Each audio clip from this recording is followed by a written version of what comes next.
যদি কখনো সময় হয় একবার আপনার স্ত্রীর আগের ছবিগুলো দেখবেন, হয়তো দেখবেন চোখে স্বপ্ন, মুখে প্রাণের ঝিলিক, সাজেগোজে ভরা এক মানুষ। কিন্তু কখনো কি ভেবেছেন সে মানুষটি আপনাকে বাবা ডাক শোনানোর জন্য নিজের রূপ, ঘুম, আরাম সবকিছুকে বিসর্জন দিয়েছেন? অথচ আমরা কত সহজেই স্ত্রীকে প্রশ্ন করি, তুমি আমার জন্য কি করেছ? তখন কি তার এই নিঃশব্দ ত্যাগগুলোর কথা একবার মনে পড়ে না?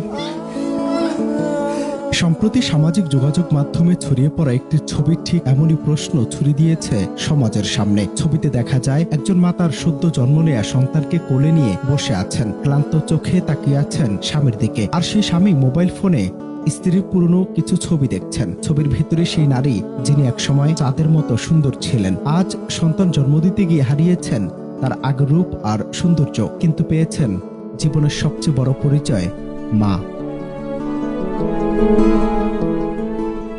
গর্ভধারণের মাসগুলোতে বদলে যায় নারীর শরীর, বদলে যায় তার জীবন।